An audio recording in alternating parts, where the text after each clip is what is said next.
Hi friends and dear students. Let me enlighten you with a very important topic, that is coronavirus outbreak. The question that everybody has to ask today to him or herself is, are we all prepared? Today's session would be on a microbiologist perspective, how to diagnose coronavirus. Having said that, let me enlighten you with a short video for induction before we get advanced with the following slides. Ceremony for a new factory. Did she mention seeing anyone who was sick? Anyone on a plane, the airport? No, she said she was jet lagged. The average person touches their face 3 to 5 times every waking minute. In between, we're touching doorknobs, water fountains, and each other. Beth. Mom? No, go up to your room, honey. So we have a virus with no treatment protocol and no vaccine at this time. You had a seizure this morning, Beth. She had a history of seizures, No. allergies. As of last night, there were 32 cases. Unfortunately, she did die. Right. And he says, can I go talk to her? Mr. Amoff, your wife is dead. What are you talking about? What happened to her? What happened to her? Is there any way someone could weaponize the bird flu? Is that what we're looking at? Someone doesn't have to weaponize the bird flu. The birds are doing that. Watch this. It's transmission, so we just need to know which direction.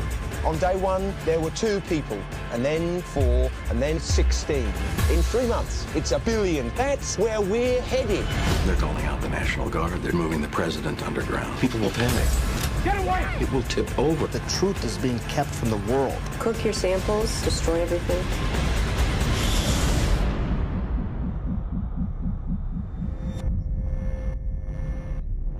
Hello. I need you to get me the names of everyone who serviced this room. It's an emergency. You can't panic now. I know. I'm gonna get you home. I got people too, Dr. Cheever. We all do. Don't talk to anyone. Don't touch anyone. Stay away from other people.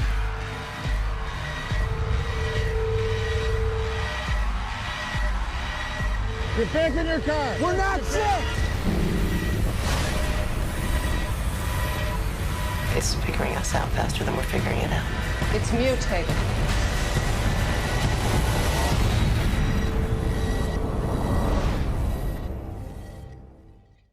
Yeah, I do agree with you. That was the movie Contagion. It's worth watching it. So it was basically a virus called by name Nipah virus from the family of parainfluenzae, but it almost simulates the same virus outbreak that can or has happened with corona.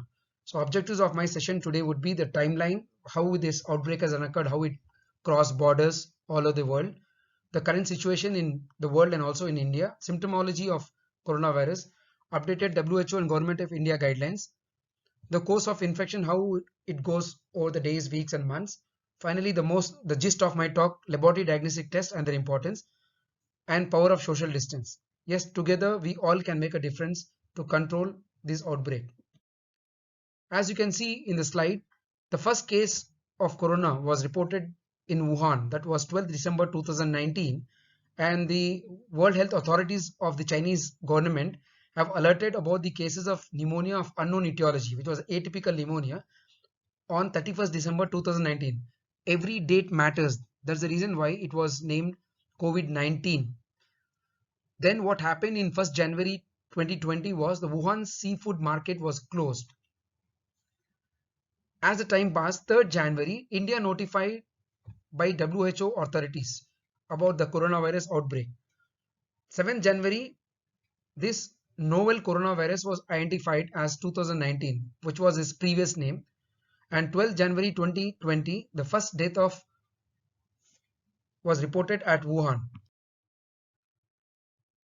On 13th January, Thailand confirms its first case outside China, and Washington State reported the first case in US on 21st January, whereas India confirms its first case on 30th January, and this virus was renamed as severe acute respiratory syndrome COVID-2 because already you have in this family coronavirus, you have SARS-CoV-1, and the disease was named as COVID-19 on 11th February. 20th February, the WHO regional has named it as global risk, very high risk virus, which has definitely brought catastrophic pandemic, phenomenal change in the entire, or I say the all parts of the world, the worst economic crisis recorded all over the globe since World War II. 11th March was the date where WHO declared COVID-19 as a pandemic. So let's go to another video of the symptomology.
So basically, three major symptoms that a patient should keep in mind where he needs consultant is fever, cough, and shortness of breath. So as you can see over here, you have from day one running a fever, sore throat, then hoarseness of voice, which slowly increases as your days increase. So the chain of transmission, let's not forget the basics of any transmission of any microorganism. Three things have to be kept in mind. That is, one is the reservoir, the infectious agent, the host. And all these links must be connected. Breaking in one link will stop the disease transmission.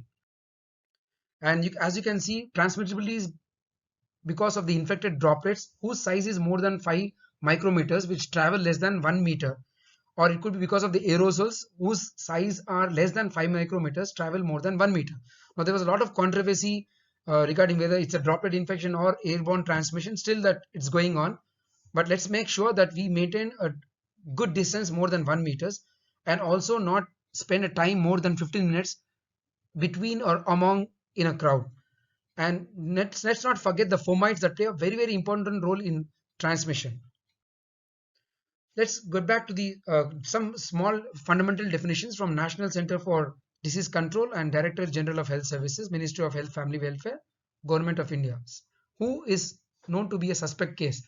A patient with acute respiratory illness, fever, and at least one sign or symptom of respiratory disease that could include your cough, shortness of breath. That means acute respiratory illness, fever, and at least cough or shortness of breath, and history of travel to or residence in a country or area or territory reporting local transmission of COVID-19 disease during these 14 days prior to symptom onset, or a patient or healthcare worker with acute respiratory illness and have been in contact with a confirmed COVID-19 case in last 14 days prior to onset of illness, or a patient with severe acute infection, that is fever and at least one or sign, that is cough or breathlessness or SOP, and require hospitalization, and also with no other etiology that fully explains the clinical presentation. Finally, a case whom testing for COVID-19 is inconclusive irrespective of those symptoms. Let's go back to a confirmed case. A confirmed case can only be told after you confirm it from a laboratory report irrespective of the clinical signs and symptoms, where you are targeting the one of the screening gene, that is the E gene, and the confirmatory gene, that is RNA dependent RNA polymerase gene. And you have to understand the morphology of the virus, very, very important. Let me highlight you with the morphology here itself. Let's start with the envelope protein, that is the E gene, the yellow one. Then you have the RNA itself, single stranded nucleic acid, that is RNA. The nucleocapsid protein is the N gene. Then you have membrane proteins which are labeled as M in pairs. And finally the glycoprotein spike protein, which is S. Worth listening. Again, I would take the courtesy of or liberal of repeating it again. So basically you have three screening genes where you consider, that is, one is spike gene, the envelope gene, the membrane protein gene, and the nucleocapsid gene, whereas the confirmatory gene are RNA dependent RNA polymerase, which is a part of the genomic RNA, and also the open reading frame. It could be 1A or 1B. So these are the two confirmatory genes. Having said that, let's move to the next slide. What is the updated definition of contact? Who are the people or individuals who can come under this term contact? Providing direct care without proper personal protective equipment for COVID-19 patients, or staying in close environment of a COVID-19 patient, including the workplace, classroom, household, or gatherings, or traveling in close proximity, that is less than 1 meter, with a symptomatic person who has later turned out to be COVID-19 positive. Now the very important thing is, how do you diagnose that is this disease confirmed or not, which is my talk today. So before that, the entire strength of microbiology reporting strength depends upon the quality of the specimen. So most common specimens that are collected are the nasopharyngeal or the oropharyngeal swab. There are different schools of thought. A lot of papers have been published. Either you can collect nasopharyngeal swab or oropharyngeal swab. The sensitivity specificity of getting the virus through nasopharyngeal swab is better than oropharyngeal swab when you collect it individually. But when you collect both of them, the rate of isolation would be more. It would be a more good synergistic effect. And these swabs which are used are not like the common cotton swabs which you use for antibiotic sensitivity testing or plating and all. These are special Dacron or polyester flogged swabs which are collected from the oropharynx and also from the nasopharynx, which are put in a viral transport media. Fine. And these swabs can be preserved for less than 5 days at 4 degrees centigrade, as most of the specimens can be preserved at 4 degrees centigrade. So few are below 48 hours and few are below for 24 hours. Serum samples can also be preserved for less than 5 days or equal to 5 days. Same goes with nasopharyngeal or oropharyngeal swab. Personal protective equipment is very, very important. We know collecting the specimen, that includes an apron, hand gloves, face shield, N95 mask, and these have to be properly disposed of later on. Another very, very important at the end of the day is proper labeling of the specimen, also the registration form of the ICMR which you are using to enter the name, age, gender, specimen ID and name of the test for what you are doing it. So as you can see over here, you have the VTM's medium, special sample vials for the viral transport media, the absorbent material which consists of the cotton tissue, the paraffin scissors. This is all you need to basically pack it in a something called triple pack. Triple packing has to be done. Suppose you want to subject this sample for further testing and conformity to your regional centers or nodal centers or to the ICMR. This is how the sample has to be packed in a triple packing material and send it to the respective lab. So use personal protective equipment when handling the specimen. Seal the neck of the sample vials using paraffin. Then cover the sample vials using absorbed material. Finally, arrange primary container in the secondary container. So that goes for second packing.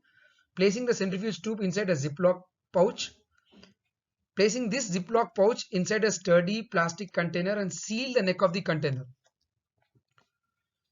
Using the thermocol box as an outer container and placing the secondary container within it, surrounded by hard frozen gel pack so that you maintain the cold chain, which is very, very important. And placing the completed specimen referral form and request letter for what you, that is with a Ziploc leak proof pouch. This is the ICMR specimen referral form for COVID-19, which should also include all the personal details of the patient and .scope prescription with the Aadhaar card of the concerned patient from or the place where you are getting the sample for testing being done. And this is how the sample collection has to be in place, where you need all this, like you need the VTMs with the oral swab and also the nasopharyngeal swab. Then you need a scissors so that you can cut it out here once you collect it. The absorbent material tissue roll, okay, then the Ziploc pouch and all. Then you need a suitable outer container thermocol box. And this is how the way the patient has to be made comfortably counseled before what exactly you're going to do, so that he cooperates with you. He understands how important it is for the test to be run on him. Let's go through a small video on sample collection. This is a video in clinical medicine from the New England Journal of Medicine.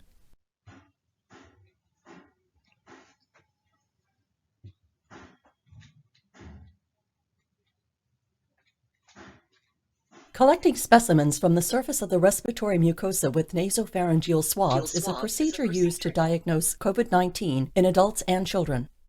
The procedure is also commonly performed to evaluate patients suspected of having other respiratory viral infections or certain bacterial infections. This video describes collection for detection of COVID-19. There are no specific contraindications for collecting specimens with nasopharyngeal swabs.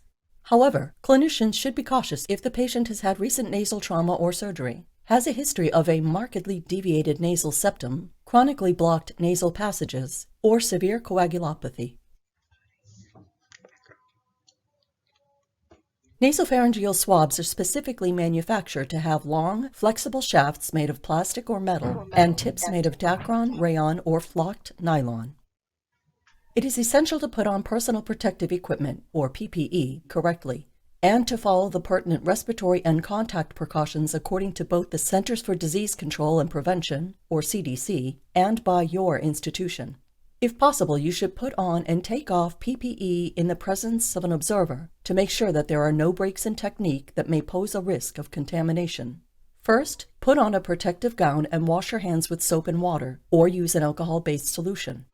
And put on a pair of non-sterile gloves, followed by a protective mask with a rating of N95 or higher, as recommended by the CDC. Finally, put on a face shield for eye protection. All sample tubes should be labeled and the appropriate requisition forms filled out before starting the procedure. Masks are recommended for all patients suspected of having COVID-19. Have the patient take off her mask and blow her nose into a tissue to clear excess secretions from the nasal passages. Remove the swab from the packaging. Tilt the patient's head back slightly so that the nasal passages become more accessible. Ask the patient to close her eyes to lessen the mild discomfort of the procedure. Gently insert the swab along the nasal septum, just above the floor of the nasal passage, to the nasopharynx, until resistance is felt. If you find resistance to the passage of the swab, back off and try reinserting it at a different angle, closer to the floor of the nasal canal. Insert the swab into the nostril parallel to the palate. The swab should reach a depth equal to the distance from the nostrils to the outer opening of the ear. The CDC recommends leaving the swab in place for several seconds to absorb secretions, and then slowly removing the swab while rotating it. Your institution may also recommend rotating the swab in place several times before removing it. Ask the patient to reapply her mask. Open the collection tube and insert the swab into the tube. Break the swab at the groove. Discard what remains of the swab. Close the labeled collection tube and place it in a biohazard bag.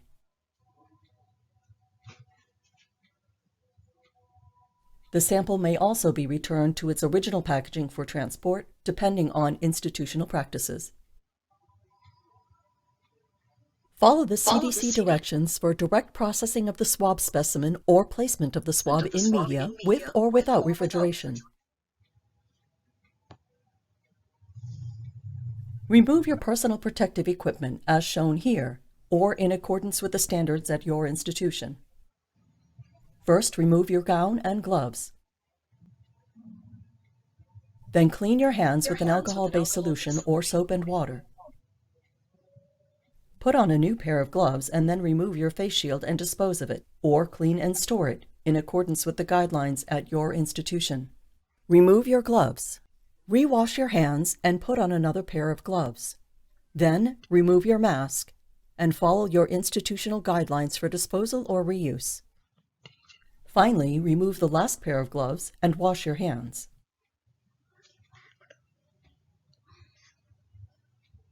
This video has demonstrated how to collect specimens from the surface of the respiratory mucosa with nasopharyngeal swabs in order to diagnose COVID-19 in adults and in children. As shown,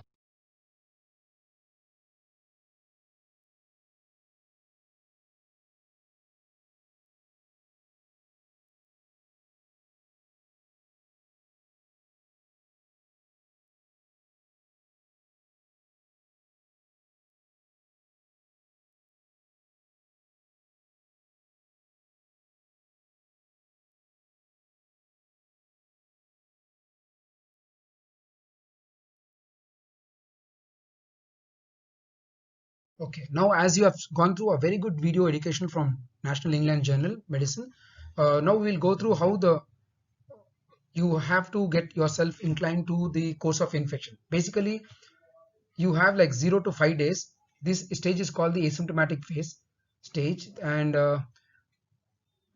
then as you proceed towards the course of illness, days since infection, it is the IgM that becomes detectable. Like if you can just see this green color graph, 7 to 21 days. Basically, it's the 14th day where it comes as a peak.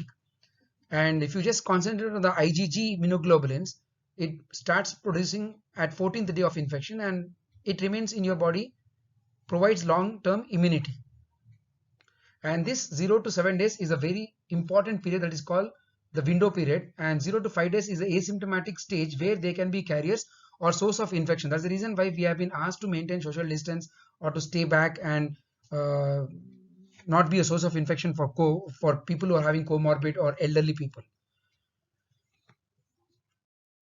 Now, what are the gene targets? We are talking about laboratory diagnosis. We have a real-time reverse transcriptase PCR. Now here there are two things that you have to concentrate. That one is the genus specific gene target for screening of genus specific, and another is species specific. This genus specific is specific for SARS-CoV-2, that is a beta coronavirus, where you have, as I already have enlightened you, that there are 4 proteins: spike protein, envelope protein, membrane protein, and nucleocapsid protein. Whereas when you're talking about the confirmatory genes, then you have to concentrate on the open reading frame 1A and B, or the RDRP, that is RNA dependent RNA polymerase gene. There's another gene that is called N2 nucleocapsid gene. This is helps you out to know, actually this is not a gene of the coronavirus, but it really helps you out whether the specimen has been collected correctly or not. So these are the confirmatory genes, and these 4 are the screening genes. So depending upon what kits are you using in your RT-PCR lab, it will help you out to check whether the kit contains also a screening and also a confirmatory gene. Coming to the second part of automated real-time PCR gene targets, it can be like CBNAT, cartridge-based nucleic acid amplification test, or the TrueNAT. Yes, advantages: you can use it for resource limited areas at the district or primary health centers. They already have been used for diagnosis of TB and other infectious diseases, but the only advantage is, yeah, within 1 hour you get the results. It is fully automated, involving minimum handling, minimum biosafety hazard, because it's a closed system. And the biggest disadvantage is only 1 to 4 samples can be taken up in one run or in a batch, suitable for laboratories with less sample, that is 24 to 48 samples a day. Coming to the gene target, in case of cartridge-based nucleic acid amplification test, you go for E gene, whereas in TrueNAT you go for E gene and also RDRP gene for confirmation. Yeah, this is a small pictorial diagram of how the entire process of RT-PCR runs in a lab. As I said, nasopharyngeal swab, that takes 15 minutes collection, the Dacron swab and all. Then you can store it for like less than 72 hours to 2 to 8 degrees centigrade. And then you can use, or you can immediately proceed it for RNA extraction, which takes about 45 minutes to 1 hour. So the purified RNA is extracted from the deactivated virus, and then it is master mix. Then the template addition is added.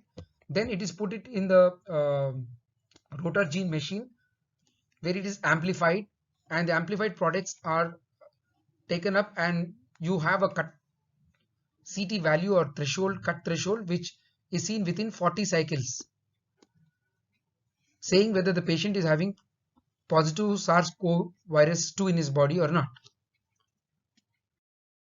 Coming to the serological part, that is antibody testing, and also a nasopharyngeal swab, that is antigen testing. If you are thinking that antigen testing is a blood test, let me remind you, it's a mistaken.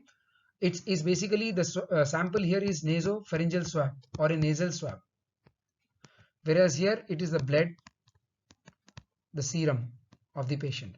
So rapid antigen test, yes, point of care, most economic, detects the nucleocapsid protein antigen in nasopharyngeal swab. ICMR has advised, mind you, ICMR has advised only in the containment zone. Results are in 30 minutes and with moderate sensitivity and high specificity. Now that's the advantage, high specificity but moderate sensitivity. I'm going to enlighten you again on this rapid antigen, how the procedure is run, because most of you might not know exactly how this test is done. Coming to antibody tests, same like you do the other dengue or HIV hepatitis tests, and the formats used are ELISA or chemiluminescence or simple immunochromatographic test. It is meant only for serosurveillance and survey in high risk and vulnerable group. It is not used for clinical diagnosis, mind you. And as we have seen earlier in the course of infection, IgM starts from 3rd day, presents till 22nd day, that is mostly peak is 14 days, whereas IgG is the peak is 21 days. That's how it help you out for serosurveillance and also your survey. Yeah, who are the people who should be subjected to COVID antigen test as per the Government of National Capital Territory of Delhi Family Health Department? all individuals or patients with interstitial lung disease or severe acute respiratory illness, or patients admitted or seeking admission for the following high risk group, like patient on chemotherapy, HIV positive or comorbid conditions, malignant disease, transplant patients aged more than 65 years, and also all asymptomatic patients undergoing aerosol generating interventions like bronchoscopy or bronchial washings and all. Hence, it is mandatory for those kind of people. This is how these COVID antigen is tested. It's basically an inbuilt kit that contains all this: the cassette, the extraction buffer, the nozzle cap, and also the holder for this what do you call the extract buffer. Yeah, as you can see here, the sample is nasopharyngeal swab. Once it is taken, it is put in the buffer, rotated for about 5 times clockwise and anti-clockwise. And once you do it, once you put the nozzle, you invert it. This itself, you reverse it. It itself acts as a dropper, which you put it in the cassette and wait for about 15 to 30 minutes, where you have this lines as you see in a simple pregnancy test or any HIV tridot test and all. So 2 lines, you have a line which is comes for control and also for the positive, which 2 lines indicate positive, 1 line indicates only the control indicates that is negative. And suppose the control line doesn't come, then it is invalid. But algorithm for COVID antigen using rapid antigen point of care, you have to understand that if you do a test, and especially for those group of people, as I have already enlightened you, it is positive, it can be reported as true positive. And this has to be entered in the ICMR portal on real-time basis after performing the antigen test. And let's go back to the other counterpart, that is if the sample for rapid antigen test comes out negative, and if he is asymptomatic, then declare him as negative. But if it comes negative for symptomatic patients, then very, very important, send sample for retesting by RT-PCR. Now, one of my favorite slide, the most conceptual, and how you interpret exactly the RT-PCR COVID-19 along with the other ELISA antibody tests. So let's start in number 1. Suppose a patient comes to you and you find that the RT-PCR is negative, your IgM is negative, IgG negative. That should interpret, you should infer that this patient might not have infection or is not infected. Forget about immunization because there's no vaccine that has come out. Let's hope it comes out very nearly.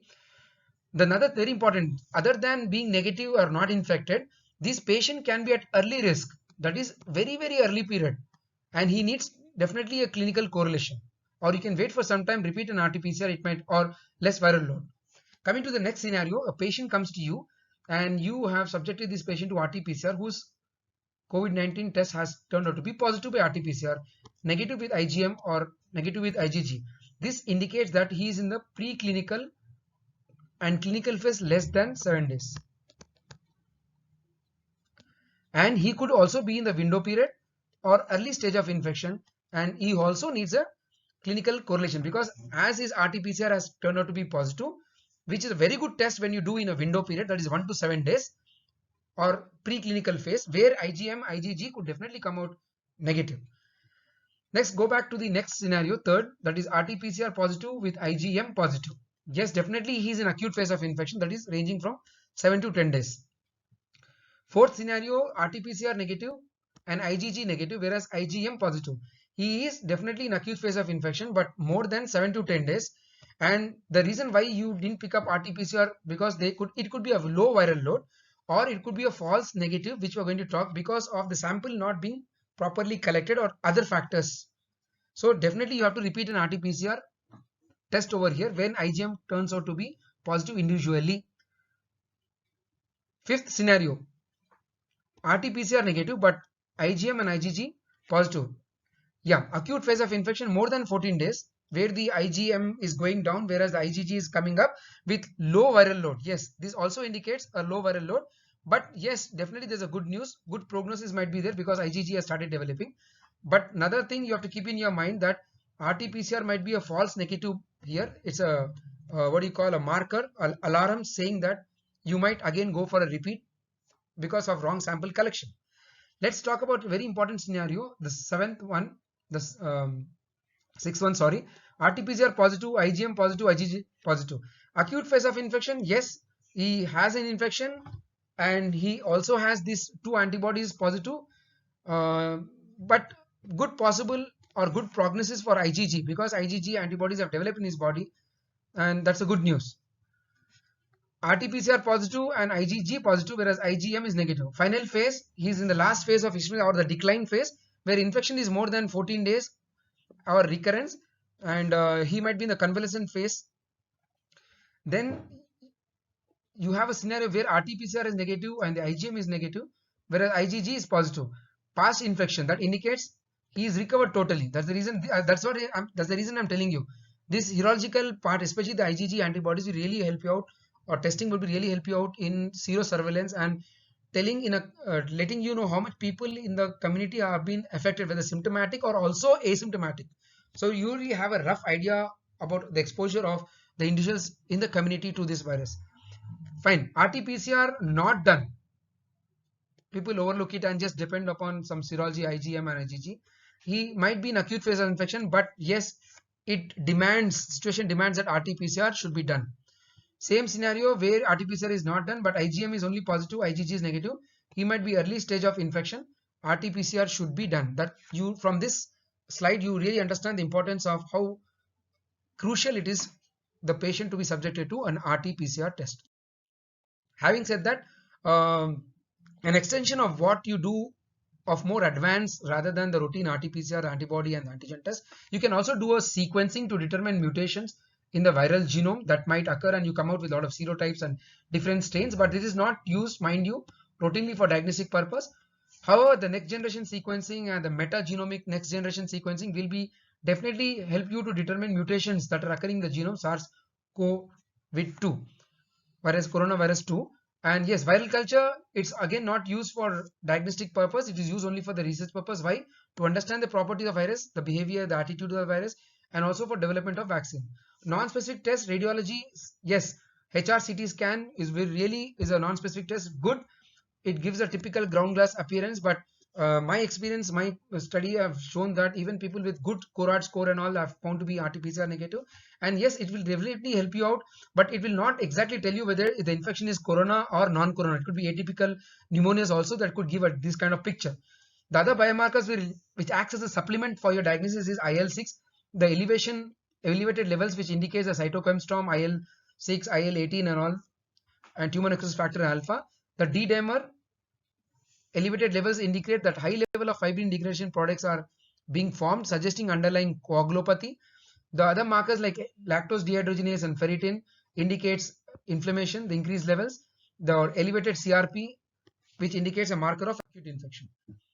New things that have come out after RT-PCR, because people are finding it turnaround time to be like 4 to 5 hours and all. They want quick results where they can give like less than 10 minutes or say less than 1 hour or say less than 30 minutes.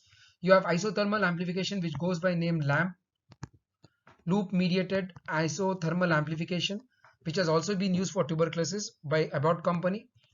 Then you have a new technology called CRISPR, that is cluster regularly interspread short palindromics repeats, which can be again used for rapid diagnosis with good specificity. Then the researchers of Institute of Genomics and Integrative Biology have come out with mass spectrometer with good specificity and sensitivity of 90 to 100%, where the results can be within 30 minutes. It's another council of scientific and industrial research. Very important slide, why RT-PCR can be negative though the patient might having symptoms, as I said in the last interpretation slide, because of the poor quality of the specimens, or the specimen collected very late or very early in the infection where the viral load is too low, the specimen transport where the cold chain has not been maintained. Finally, the technical reason inherent in the test itself, or the virus that has mutated, all might be the PCR inhibitors, the kit you are using, the company which is supplying you.